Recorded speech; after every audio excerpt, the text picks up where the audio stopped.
Libertà, la tua radio.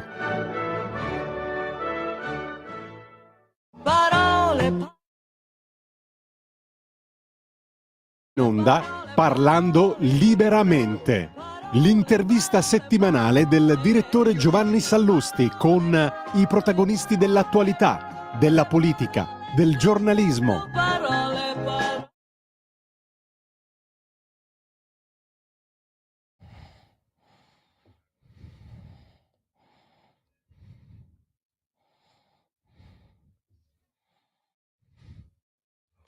Buongiorno a tutti, bentornati a Parlando Liberamente, la nostra intervista settimanale con i protagonisti della politica, dell'attualità, del giornalismo. Oggi abbiamo con noi il direttore fondatore della Verità, Maurizio Belpietro, nonché direttore di Panorama, che dovrebbe già essere in collegamento. Eccomi qui. Buongiorno direttore, benvenuto su Radio Libertà. Ben trovati.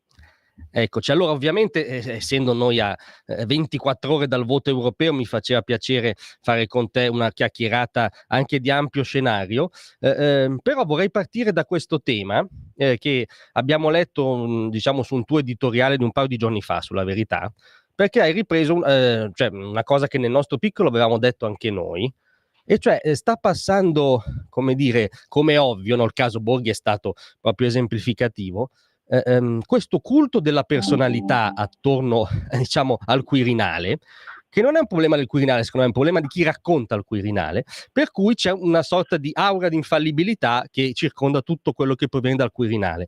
Ma tu giustamente hai scritto, non è sempre stato così nella storia d'Italia, ci sono fior di presidenti come dire, che sono stati criticati, per usare un eufemismo, nella storia d'Italia, quindi volevo chiederti cos'è successo nel frattempo, perché siamo arrivati a questo culto della personalità di fatto.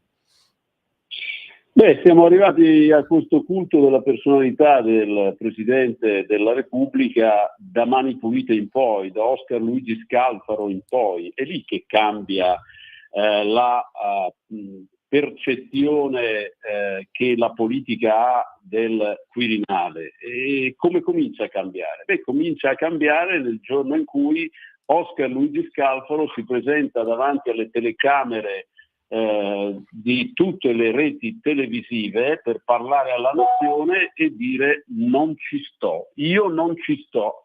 Non ci stava a essere un cittadino come tutti gli altri, non ci stava a essere come prevede la Costituzione uguale davanti alla legge, perché c'erano degli agenti dei servizi segreti che lo accusavano di aver preso delle buste di soldi quando era ministro dell'interno. Ovviamente quei soldi erano fondi neri, non erano fondi rendicontati, e quindi uno in quel periodo, in quella stagione dove si andava a caccia di tutto, quelle centinaia di milioni che venivano ritirate dal futuro capo dello Stato, rischiavano di diventare un problema serio. E allora Scalfaro, devo dire spalleggiato dalla procura, che addirittura minacciò una azione legale molto grave nei confronti degli agenti, perché disse loro: voi state attentando agli organi costituzionali. Cioè, dire che l'ex ministro dell'interno aveva preso dei soldi rischiava di diventare non un'accusa a carico dell'ex ministro dell'interno, ma un'accusa a carico di quelli che denunciavano i fatti. E allora Scalfaro arriva lì e dice quella famosa frase: io non ci sto. L'inchiesta viene silenziata, sparisce, quindi gli agenti dei servizi segreti ritrattano, e a questo punto liberi tutti, ma soprattutto libero Oscar Luigi Scalfaro di fare quello che più gli piaceva, ovvero decidere in un momento di grande confusione della vita politica italiana, di decidere quando, come sciogliere il Parlamento. Ve lo ricorderete, cade Berlusconi, non si scioglie il Parlamento e ci si inventa un Presidente del Consiglio di nome Dini, perché è Lamberto Dini, perché ex direttore generale di Banca Italia, e da lì in poi le prerogative del Quirinale cominciano a cambiare, perché il Quirinale non diventa più, come era stato in passato, un notaio della Repubblica, diventa un organismo, invece un organo che comincia a decidere, a indirizzare, a scegliere quando far finire la legislatura e così via. E questo è il grande cambiamento che si è avuto. Lo si è avuto poi con Napolitano in particolare, e lo abbiamo visto che cosa combinò. Lo si è avuto in altre occasioni, lo si è visto con Mattarella, che anche qui ha consentito dei cambi di maggioranza mai visti, cioè si è passati da un governo con la Lega a un governo dei 5 Stelle con il PDS. Ecco, sì, con lo stesso Presidente del Consiglio, tra l'altro. Prima che Scalfaro ponesse questi problemi, era accaduto altro. Era accaduto che, per esempio, Giovanni Leone fosse fatto fuggire in tutta fretta con una richiesta ufficiale del Partito Comunista, all'epoca guidato da Berlinguer, che aveva richiesto le dimissioni di Giovanni Leone, nonostante Giovanni Leone non avesse commesso nulla, ma bastò una campagna di stampa fatta dall'Espresso contro il Presidente della Repubblica e le proteste dei radicali, oltre che della sinistra, a farlo dimettere. E Cossiga, vi ricorderete che cosa dicevano di Cossiga? Certo. Che era matto, che era uno da internare praticamente. Fu una polemica feroce dove non si risparmiò nessuna accusa nei confronti di Cossiga. E prima ancora c'era stato Antonio Segni, che addirittura era stato sospettato di organizzare dei golpe e probabilmente sarebbe finita male anche per lui se non si fosse ammalato e così via. Ecco, questa è la storia della Repubblica, ed è soprattutto la storia di come è cambiato il ruolo del Presidente della Repubblica, che ormai è diventato un vero contropotere e spesso, come vedete, sembra più il capo dell'opposizione, perché se il Presidente del Consiglio dice una cosa, il capo dello Stato ne dice un'altra. Sembra quasi voler correggere tutte le volte il Presidente del Consiglio. Il sospetto viene, diciamo. Però volevo chiederti, non è intervenuta ad aggravare la situazione anche, diciamo, una debolezza della politica? Mi riferisco a questa moda di duplicare il settennato, no? Prima Napolitano, poi Mattarella, istituendo una sorta di monarchia di fatto, che 14 anni sono veramente tantissimi, e quindi, come dire, conferendo ulteriore aurea, diciamo, no, al Quirinale. Non è stato un abbaglio, una lacuna della politica? Ma sì, è sicuramente una debolezza della politica. E questa tradizione di forzare la Costituzione, già 7 anni sono un periodo lunghissimo, perché se voi pensate gli altri presidenti della Repubblica durano un periodo inferiore, no? Cioè, se uno pensa, non so, al presidente americano, è vero che c'è un sistema elettorale diverso, è vero che i ruoli sono diversi, tutto vero.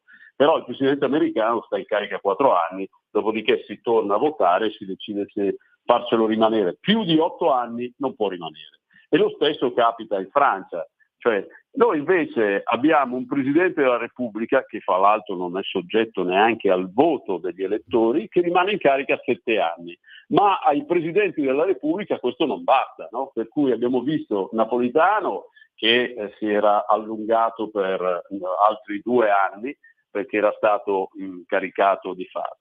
E lo stesso Mattarella. Allora, io non ho mai creduto, e l'ho scritto, ma non lo scrivo oggi, lo scrissi prima che Mattarella fosse riconfermato, che Mattarella volesse davvero lasciare il Colle. Anzi, ero fermamente convinto che Mattarella lavorasse per un suo secondo incarico.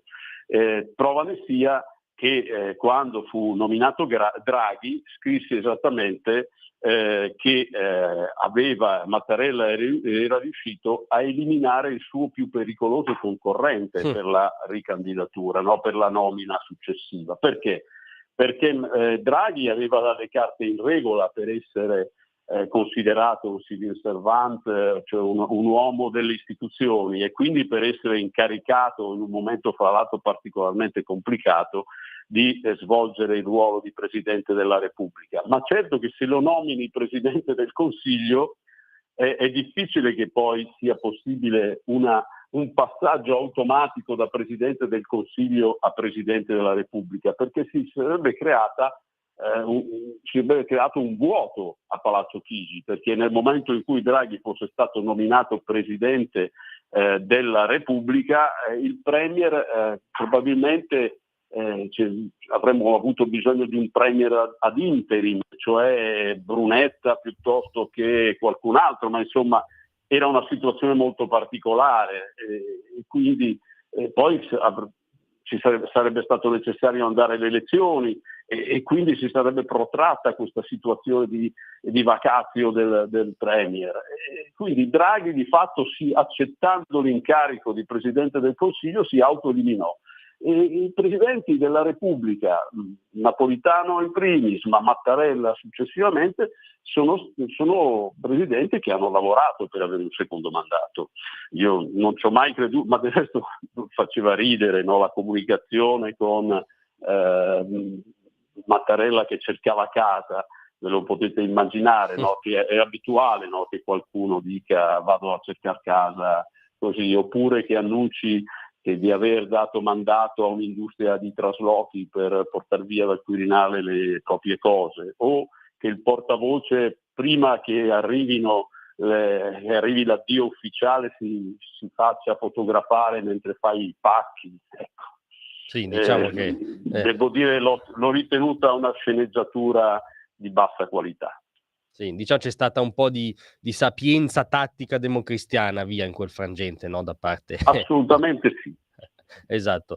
Volevo chiederti questo, al di là appunto culto della personalità quirinalizio, c'è più in generale, credo che sia una battaglia che per esempio il tuo giornale fa, no? Con una certa convinzione e assiduità, cioè c'è più in generale un problema di free speech in questo paese, cioè ci sono cose che non si possono dire? Innanzitutto in questo paese esiste ancora il vilipendio del Presidente della Repubblica, che uno può pensare, però in fondo è giusto, non deve insultare il capo dello Stato, perché insultando il capo dello Stato insulti una personalità importante che rappresenta tutti gli italiani, l'unità d'Italia, ma in realtà non è proprio così, nel senso che rischiano di passare con l'accusa di vilipendio del capo dello Stato anche delle critiche. Io ricordo che una volta da direttore di Libero pubblicammo una vignetta in cui si vedeva Napolitano, ma tanti altri soggetti politici che intorno a un'Italia formato pizza si prendevano una fetta ciascuno. Era una libera critica per raccontare gli sprechi della Repubblica e anche della Presidenza della Repubblica. Finì accusato per vilipendio, e lo stesso mi è capitato quando invece una soffiata da parte di una importante esponente politico mi fece sapere che le cerimonie per l'accoglimento di 2 militari morti in servizio all'estero erano state ritardate perché il capo dello Stato era in visita in Giappone e c'era una cena ufficiale in Giappone a base di fusillotti rum. E anche lì io raccontai questo incredibile episodio, per cui io penso che 2 servitori dello Stato morti in servizio per lo Stato dovessero essere accolti con tutti gli onori e fatti rientrare in fretta. Invece, secondo quello che mi venne raccontato, si era ritardato l'arrivo delle salme dei 2 poveri soldati. Ebbene, anche per questo mi beccai un'accusa di vilipendio. Poi, grazie al cielo, entrambe le accuse sono cadute di fronte al giudizio da un lato del ministro della giustizia, che decise di non firmare l'autorizzazione a procedere, e dall'altro di un GIP, del giudice delle indagini preliminari, che ritenne legittimo il diritto di critica. Ma voi vi rendete conto, siccome il vilipendio al capo dello Stato vale può valere una condanna da 5 anni, vi rendete conto che è un bel rischio sulle spalle di chiunque si permetta di criticare delle scelte del capo dello Stato. Diciamo che l'hai rischiato 2 volte, quindi il vilipendio. 2 volte, sì. Forse ultimamente criticando il capo dello Stato lo rischio ancora qualche volta. Ecco. Ti candidi alla terza. Non è cambiato nulla. No, purtroppo no. Facciamo solo un mini spot di 30 secondi, Prego. torniamo a brevissimo con Maurizio Belpietro.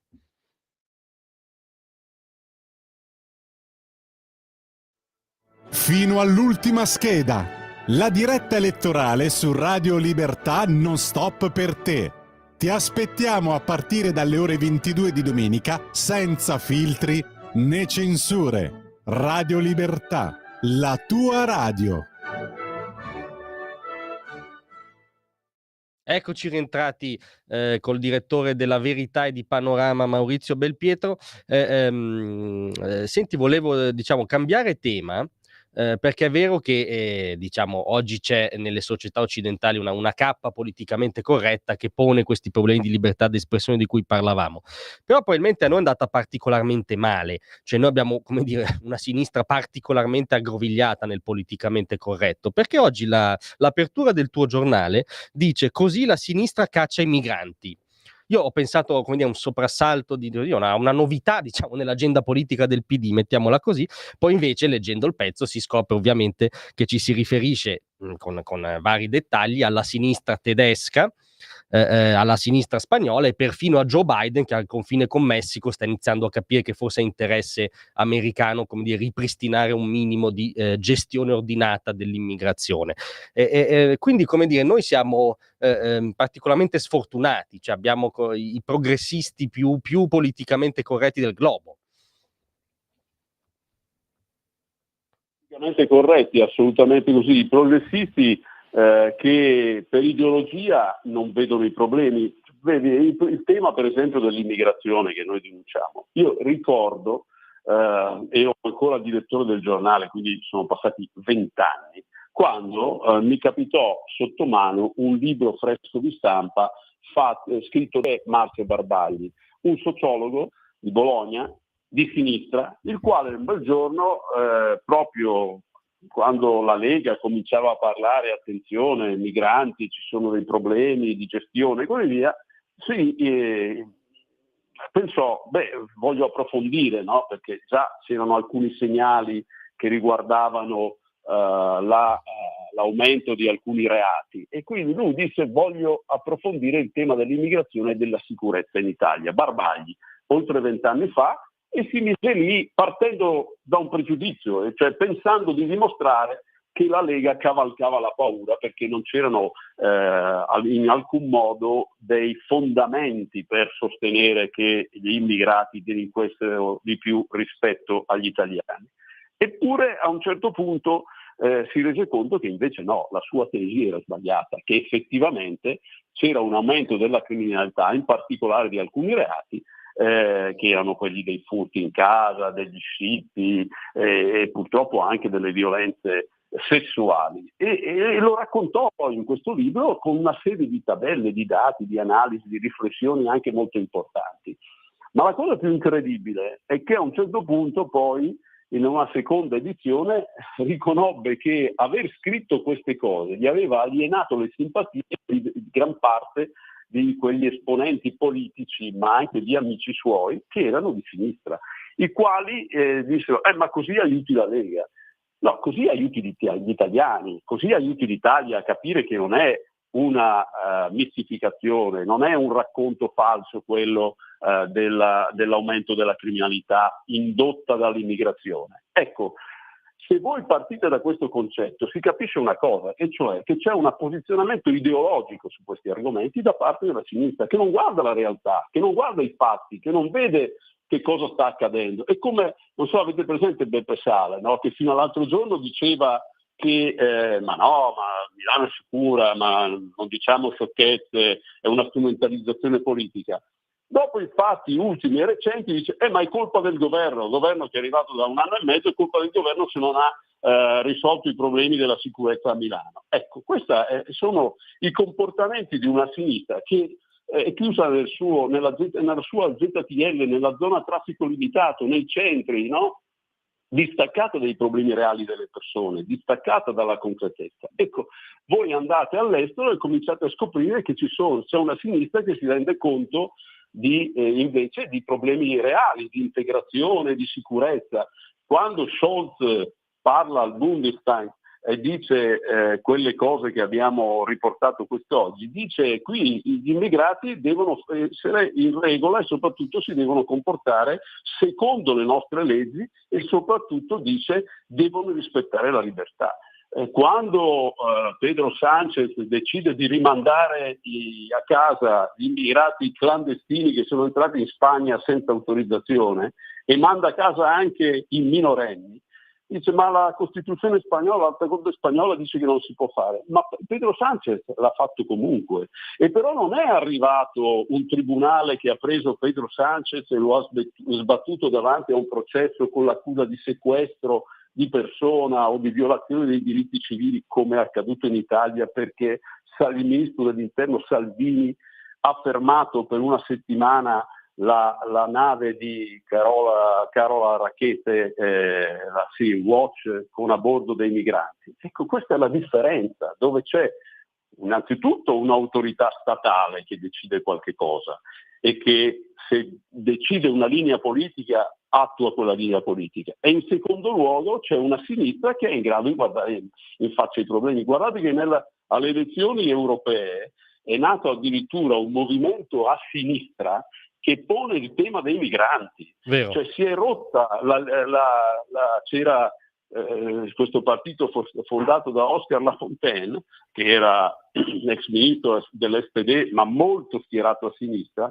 Quel partito si è rotto perché una delle sue più note esponenti ha deciso di fondare un nuovo partito proprio sul tema degli immigrati, dell'integrazione dei migranti. Del resto vi ricorderete anche il famoso anno a Colonia, Capodanno, in cui dopo le aperture di Angela Merkel ci furono tante e tali molestie da parte dei cosiddetti rifugiati che cominciarono in Germania a porsi il problema se proprio tutti questi rifugiati fossero delle brave persone da aiutare o non fossero invece, fra di essi non vi fossero anche dei delinquenti.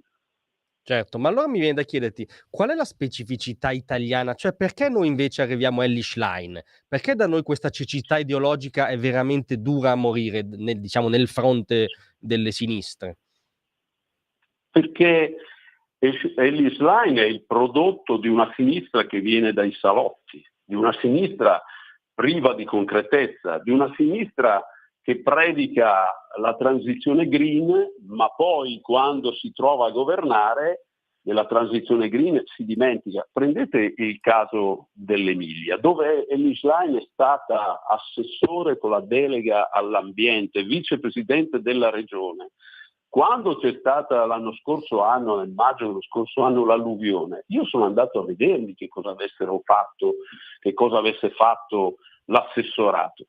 Convegni fece tanti convegni sulla transizione ambientale, sulla transizione ecologica, ma non fece quello che c'era da fare, cioè pulire i fiumi, fare le vasche di contenimento, perché quando l'acqua arriva, come sappiamo, arriva purtroppo anche su fiumi che sono magari considerati in secca o torrenti che sono considerati in secca, poi capita una volta ogni 20 anni, ogni 30 anni, che succedano questi fatti.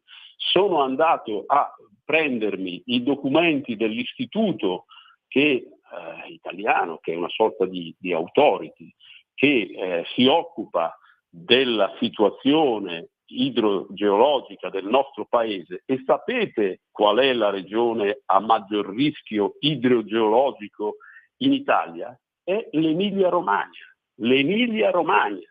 E però quando io ho portato quel documento che mostrava tutti i problemi dell'Emilia-Romagna che non erano stati affrontati, sapete cosa mi sono sentito dire in una trasmissione?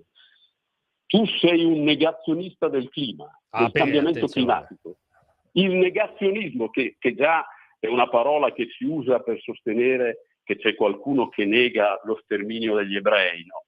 Nel periodo del nazismo. perché quella è la definizione da cui nasce il negazionismo. Quindi stiamo arrivando al concetto che se qualcuno si permette di richiamare alla realtà le persone che parlano di cambiamento climatico sgravandosi la coscienza, perché è un modo per dire, è colpa del cambiamento climatico, quindi colpa di nessuno, poi diciamoci la verità. Certo. Non si vanno a identificare le vere responsabilità e le cose che devi fare per evitare quei disastri come quello dell'allagamento in Emilia-Romagna. E quando tu però li metti di fronte ai fatti, negano la realtà, negano i documenti, negano i fatti che se uno va a vedere quante volte sono esondati i torrenti in Emilia-Romagna nell'ultimo secolo, scopre che è sempre accaduto. E purtroppo è sempre accaduto in peggio, ma non perché sia colpa del cambiamento climatico, è colpa dell'uomo che non ha mantenuto i fiumi e non ha fatto le opere necessarie. Cosa peraltro che un solo soggetto ha detto all'interno della sinistra, il sindaco di Ravenna, il quale ha detto smettiamola di andare dietro agli ambientalisti, i quali non vogliono che si strappi neanche un rametto sugli argini dei fiumi e non vogliono fare della prevenzione contro le nutrie che bucano gli argini. Ecco, questa è la realtà di una sinistra totalmente scollegata dai fatti, che poi esprime una persona come Elly Schlein che parla così di cose generiche da delle elezioni come se fosse una studentessa che partecipa a un'assemblea universitaria. E quello è il clima. Diciamo che io non vedo benissimo il futuro politico del sindaco di Ravenna nel PD, ecco, cioè, non lo vedo in ascesa purtroppo per lui. Ma ti volevo chiedere, però, a proposito appunto di ideologia green apocalittica e come dire appunto falsa rispetto alla realtà, che è diverso da una sana attenzione all'ambiente. Volevo chiederti questo, però, la partita vera, no, si gioca in Europa, non solo perché si vota, non solo per una cosa contingente, ma perché dal punto di vista strutturale questa ideologia che poi figlia delle norme, delle imposizioni, figlia proprio del dirigismo legislativo, attecchisce a Bruxelles, no? Allora, per cambiare lo spartito, io immagino serva un cambio con la stagione politica precedente, cioè serva in soldoni una maggioranza di centrodestra a Bruxelles. Io volevo chiederti, uno, se la giudichi possibile, due, se tutti stanno remando davvero per una maggioranza di centrodestra, anche nel centrodestra, visto, come dire, certi distinguo che ho letto anche oggi su certi giornali. Ma allora, certo che sarebbe necessaria una svolta su questi temi. È indispensabile una svolta su questi temi, perché altrimenti ci condanniamo veramente a una crisi terribile, altro che decrescita felice. Qui sarà una decrescita infelice, perché noi chiudiamo le fabbriche di automobili, regalando il mercato ai cinesi, i quali ovviamente sono gli unici che sono in grado di produrre delle batterie elettriche per le macchine a ricarica, no? Per le macchine a batteria, e quindi ci condanniamo non soltanto a una crisi di quel settore, ma a una irrilevanza nella mobilità, perché evidentemente non avremo più i motori a scoppio che ci consentono di avere una posizione importante, no, nel settore della mobilità. E allo stesso tempo sarebbe necessario per tutti gli altri provvedimenti, perché noi stiamo andando verso anche qui sistemi per la produzione di energia elettrica, di energia, che anche qui sono in mano drammaticamente alla Cina, perché i pannelli solari prevalentemente li produce la Cina, perché le pale eoliche, i sistemi per far funzionare le pale eoliche li produce la Cina. Quindi da una dipendenza di un regime quale avevamo nei confronti della Russia con le importazioni di gas, passiamo a un'altra dipendenza verso un altro regime. Quindi probabilmente fin peggiore. Il peggiore, no? Cioè non è che possiamo pensare che siccome ci rifornisce di aggeggi elettronici che magari ci spiano pure, poi la Cina sia migliore rispetto alla Russia. Non è che tratti meglio le zone che occupa la Cina, basti pensare al Tibet. Ma quindi certo che è indispensabile cambiare registro, assolutamente sì, e quindi questo del voto è un'occasione per trovare una maggioranza che sia diversa. Credo che nei ragionamenti che anche all'interno del centrodestra si fanno, ci sia anche chi cerca una terza via, ovvero cerca di riuscire a essere in qualche modo rilevante negli equilibri europei, anche se non ci dovesse essere una totale affermazione delle forze di centrodestra. Cioè si vuole evitare che succeda quello che è successo nella scorsa legislatura. Avete presente bene la storia della scorsa legislatura, quando la Lega conquistò il 34% in Italia, quindi divenne il primo partito d'Italia con un risultato strabiliante, ma purtroppo poi non si riuscì a influire sulla nomina della Commissione europea, al punto che, cosa incredibile, fu nominata non soltanto Ursula von der Leyen, che veniva dal Partito Popolare Europeo, espressione della CDU tedesca e voluta da Angela Merkel, quindi mise una sua pedina alla guida dell'Unione europea, ma addirittura noi come commissario ci siamo trovati Paolo Gentiloni, cioè il premier che era stato sconfitto l'anno prima, cioè sconfitto nel 2018, nominato poi successivamente nel settembre del 2019, dopo il cambio di maggioranza registrato con l'appallo, ahimè, di Mattarella quando si formò il governo, il Conte 2, fu nominato Paolo Gentiloni, cioè un politico trombato, un presidente del Consiglio per caso, nominato da Matteo Renzi per scaldargli la sedia quando fu costretto alle dimissioni dopo la sconfitta del 2016 per il referendum per la bocciatura del referendum costituzionale. Paolo Gentiloni si ritrovò commissario europeo, per giunta con le deleghe sulla parte economica. Ecco, questo purtroppo fu una sconfitta, anzi direi una presa in giro degli elettori italiani che avevano deciso di votare in larga parte, dandogli quasi il 35% di votare la Lega. E nonostante quella decisione, il rappresentante della Commissione europea, il rappresentante italiano, fu indicato dal governo Conte e fu indicato un uomo del PD. E questo io penso che sia un rischio da scongiurare in tutti i modi. Sarebbe un'offesa nei confronti di un elettorato di centrodestra che è maggioranza in Italia e che ha espresso non soltanto il governo Meloni, ma che vuole contare in Europa e vuole contare non con l'esponente della sinistra o dei 5 Stelle, vuole contare con un proprio esponente. Certo, sì, una minima aderenza alla sovranità popolare, capiamo che sia démodé perché Borghi è stato quasi linciato per averla richiamata, ma insomma sì, certo, ci dovrebbe essere. A proposito della campagna elettorale che si avvia alla conclusione, a me ha colpito questa immagine che volevo trasmetterti, no? Di 2 candidature, diciamo, no, indipendenti. Una è quella del generale Vannacci, una è quella di Ilaria Salis. Allora, il generale Vannacci, che può piacere o non piacere, ovviamente questo è irrilevante, ma come dire, è un personaggio che è un po' diverso dalla caricatura che ci hanno raccontato. Dico solo che al generale Vannacci è stata conferita la più alta onorificenza militare americana, che dubito diano dei putiniani, tendo a dubitare che le conferiscano a dei putiniani, per i servizi resi contro l'ISIS, cioè per aver combattuto il terrorismo islamico, perché anche quello è il generale Vannacci, no? E invece ogni giorno ci viene presentato come una sorta di, come dite, di Starace 5.0, no? Cioè di pericoloso eversore nero che mette a rischio la tenuta della nostra democrazia. Dall'altro lato c'è l'operazione Salis. Noi sul caso ungherese siamo garantisti fino a terzo grado di giudizio, ma ieri la Salis ha, come dire, illustrato la sua piattaforma politica sui social dicendo: io ho sempre fatto politica dal basso.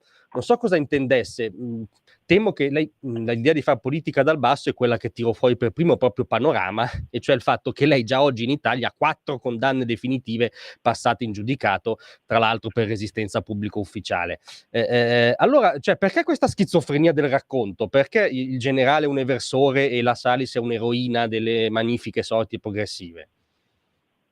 Allora, innanzitutto in generale non mi risulta che sia a processo per aver spaccato la testa a qualcuno, mentre Ilaria Salis, che sicuramente è innocente fino a che non venga dimostrato il contrario, e i processi servono proprio a quello, per dimostrare se l'accusa che le viene rivolta è fondata oppure no.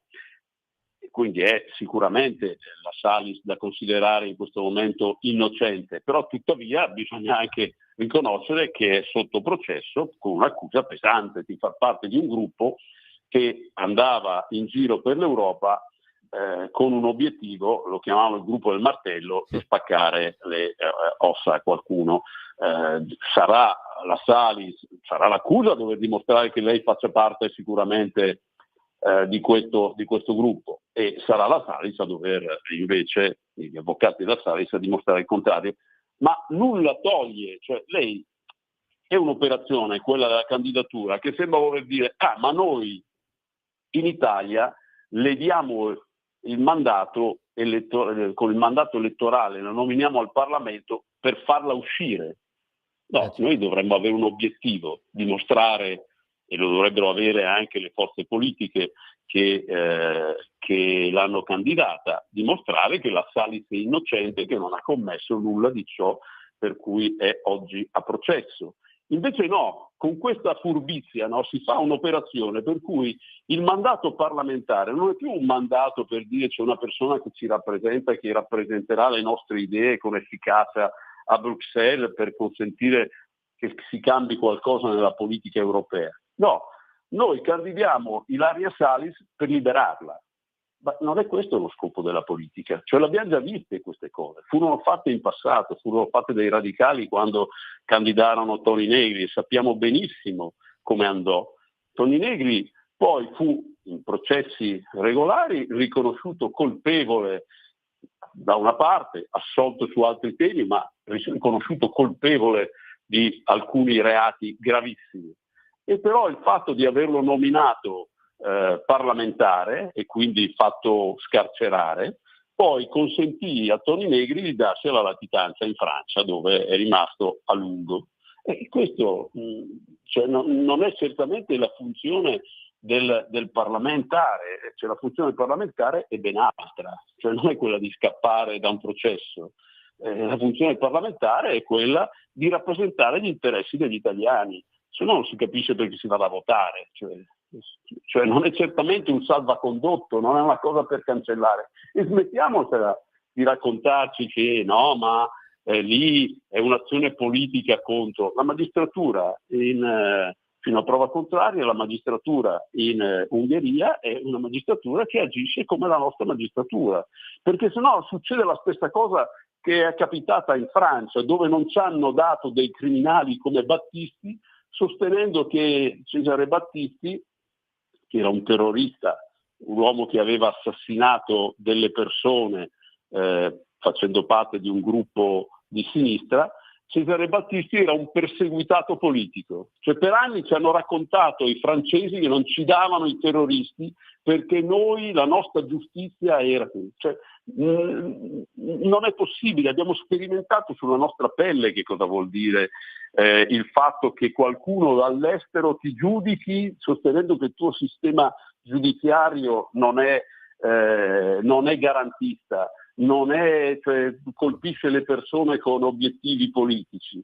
Allora, diciamoci la verità, cioè, il nostro sistema giudiziario ha mille difetti, non a caso adesso il governo sta cercando di affrontarne alcuni, ma questo non vuol dire che dobbiamo cancellare tutto e soprattutto che una serie di personaggi che finiscono pericolosissimi, fra l'altro in galera, siano dei perseguitati politici in Italia. Quindi certo, ogni tanto c'è una deriva politica della magistratura, ma è fatta più su personaggi rilevanti, cioè, la storia di Berlusconi lo testimonia, la storia di Salvini lo testimonia, no? Cioè, ci sono dei processi che hanno più un'impronta politica che un'impronta giudiziaria. Diciamo che anche il caso Liguria dà adito a questo sospetto, via.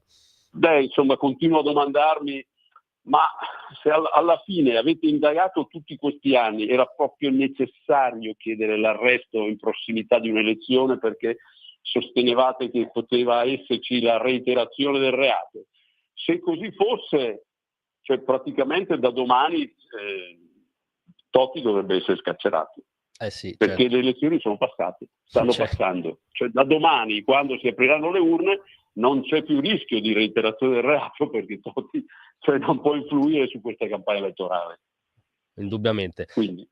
Senti, ti lascio facendo, come dire, una domanda da bar, ma nel senso che io do positivo all'espressione, e cioè chiedendoti un tuo pronostico secco sull'esito del voto.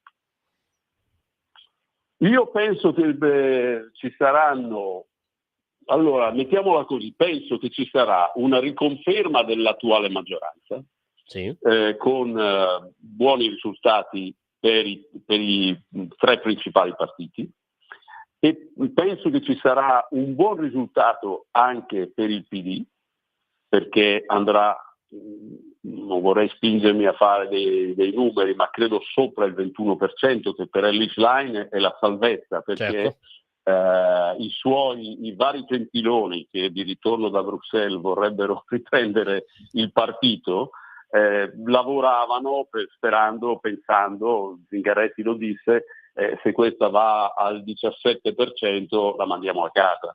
Ecco, quindi penso che il 21% sarà la salvezza di Ellis Line, penso che andrà male il Movimento 5 Stelle. Chiaro, sei stato esaustivo. Ti ringraziamo molto di essere stato con noi, direttore. Grazie a voi, a presto. Buon lavoro, buon lavoro. Anche a te.